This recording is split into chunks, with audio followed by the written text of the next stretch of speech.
My wife stole my distillery. I moved to a rotting barn, saved a designer in a blizzard, and built a new empire. I didn't lose my company. It was stolen. There's a difference. I spent 10 years building noble spirits. I slept on the distillery floor. I hand-selected the oak barrels from a cooperage in Kentucky. I created a bourbon that won gold in San Francisco 3 years in a row. Then, I went on a business trip to Tokyo. I came back 2 days early. I found my wife, Jessica, in bed with Gavin. Gavin was my business partner. The money guy. It was a cliché. But the legal battle wasn't. They triggered a clause in the partnership agreement, a morality and stability clause, citing my volatile behavior after I threw Gavin through a glass coffee table. They had the board. They had the money. I took the buyout. It was pennies on the dollar. I signed the NDA. And then I disappeared. I moved 3 hours north, to the Catskills. My grandfather left me a stone barn on 10 acres of rocky soil. It wasn't a house. It was a structure that kept the wind out, mostly. It had a wood stove, a leaky roof, and no internet. It was perfect. I spent the first month just sitting in the cold. It was November. The wind howled through the gaps in the stone. I grew a beard. I stopped talking. But a distiller can't stop distilling. I bought a small, 50-gallon copper pot still. I set it up in the corner of the barn. I sourced local corn and rye. I started making whiskey again. Just for me. The barn smelled like yeast and fermentation and would smoke. It was the only warmth I had. Until the blizzard hit. It was January. A nor'easter.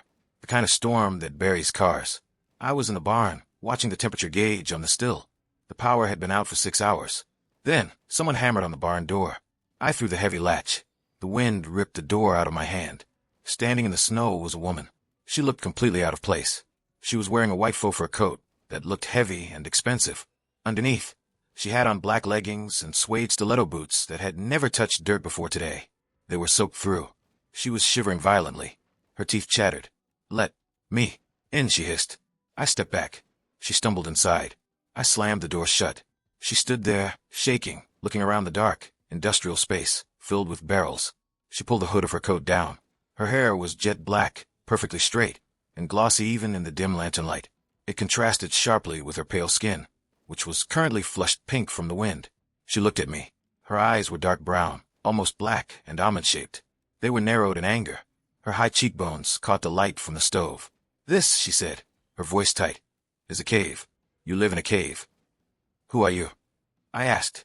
She straightened up, trying to regain some dignity despite the shivering. "I'm Elena," she snapped. "Elena Sato." She said the name like I should know it, like it was a brand. "I bought the A-frame down the road," she continued. "The glass one." "Glass walls are stupid in the mountains," I said. "I know," she shouted. "The power is out. The heating system failed. It's 5 degrees inside my house. I saw smoke coming from your chimney thing." She looked me up and down. I was wearing a flannel shirt covered in grain dust. I hadn't shaved in 6 weeks. She wrinkled her nose. "I thought you might be a serial killer, but I decided I'd rather be murdered than freeze." "I'm not a killer," I said, turning back to the still. "I'm busy." "Busy? Doing what?" "Making whiskey." She marched over to the wood stove. She peeled off the wet fur coat. Underneath, she was wearing a cream silk blouse. Her frame was small, almost delicate, but she moved with aggressive, sharp motions. "Do you have blankets?" she demanded. "Mattress in the loft." I pointed. "Wool blankets in the chest." She climbed the ladder. I heard her rummaging. She came back down wrapped in a gray army surplus blanket. She sat on a crate near the stove, tucking her legs underneath her to warm her frozen feet. She looked tiny in the blanket, just a face with sharp features and dark hair framed by gray wool. "This place smells like wet bread," she complained. "It's mash," I said. "It's gross. You can go back to your glass house." "I can't," she snapped. "My car is buried, and I can't walk in these heels. I'm stuck here." She glared at the fire. "My phone has no signal. My agent is going to kill me. I'm supposed to be approving the fall collection layouts." "You're a designer?" "I was," she muttered, looking at her manicured nails. "Until the scandal." I checked the hydrometer. The run was transitioning. I smelled the output. It had shifted from the sharp acetone of the heads to the sweet grain of the hearts. It was safe. "Don't you have anything to drink?" she asked. I grabbed a mason jar. I filled it from the spirit safe, the clear, Unaged distillate. White dog. 120 proof. "Careful," I said. "It's hot." But I checked the cut. "It's the hearts. It won't kill you." She took the jar. Her hands were small and smooth. She looked at the liquid with disdain. I usually drink Pinot Grigio. This isn't Pinot Grigio. She took a sip. She coughed. Her face scrunched up. Oh my God, she wheezed. That is gasoline. Then she paused. She licked her lips. She took another, smaller sip. Her dark eyes widened slightly. Wait, she said. She looked at the jar, then at me. That's honey and pear. I stopped working. You can taste the pear notes. Obviously, she said, rolling her eyes. It has a finish like burnt sugar. It's surprisingly complex for something made in a dungeon. I smirked. Thanks. Don't get used to the compliments, she said, pulling the blanket tighter around her neck. I'm only being nice because you have the fire. The blizzard lasted 3 days. Elena didn't leave. We got to talking on the second night. The fire was dying down. Why are you here, Elena? I asked. Really? She was staring into the embers. Her usual sharpness was gone. I refused to sign off on a collection, she said quietly. The investors wanted to use a cheaper factory. Sweatshop labor. I told them no. They told me I was difficult. Then they leaked a story that I was stealing designs. She looked at me. Her dark eyes were wet. They torched my reputation, Liam. I'm unhireable. I'm an exile too. That was the shift. We weren't just strangers in a storm anymore. We were two people who had been burned by the people we trusted. The snow melted, but Elena kept coming back. She'd drive her Mercedes up the muddy driveway, storm into the barn, and start giving orders. The bottle needs to be heavy, she said one afternoon, sketching furiously on butcher paper. Square shoulders, black wax, something that feels permanent. I can't afford a graphic designer, Elena. I'm not charging you, she said, wiping charcoal off her cheek. I need a win, Liam. If I design the branding for the best whiskey in the world, they'll have to respect me again. She looked at me. And it is the best. Or it will be. It was late April. A thunderstorm was hammering the roof. I was struggling. I was trying to finalize the blend for the first batch we were going to lay down. Something was wrong. It was too sweet. It lacked a punch. I slammed my fist on the barrel. It's trash. Elena walked over. She didn't flinch. She took the tasting glass from my hand. She sniffed it. She took a tiny sip. She closed her eyes. It's not trash, she said. It's just lazy. Lazy. I bristled. It's too much corn, she said, opening her eyes. It tastes like syrup. You need to cut it. Add the rye barrel. The one from the corner. That rye is too aggressive. Exactly, she said. You're angry, Liam. The whiskey should taste angry. Stop trying to make it polite. I stared at her. She was right. I blended in the rye. I tasted it. It was perfect. It was complex, dark, and spicy. See, she smirked. Listen to me. Fine, I grunted. You were right. I'm always right. Now about the label. It needs to be gold foil. We've been over this. Gold foil is $3 a label. I don't care. You just made a masterpiece, Liam. You don't put a masterpiece in a paper bag. It's not about the bag. It's about the feeling, she screamed. She stepped into my space. She poked me in the chest. You are so stubborn. You are the most frustrating man I have ever met. And you? I stepped closer, looking down at her. Our spoiled brat who thinks the world revolves around aesthetics. It does, she screamed. Because without me, you're just a sad man in a barn. And without me, you're just a disgraced designer with no canvas. We froze. The words hung in the air. She glared up at me. Her face was flushed. Her lips were parted. Her dark almond eyes were wide and angry. You're an idiot, she whispered. I know. She grabbed the front of my flannel shirt. Her knuckles brushed my chest. She pulled me down.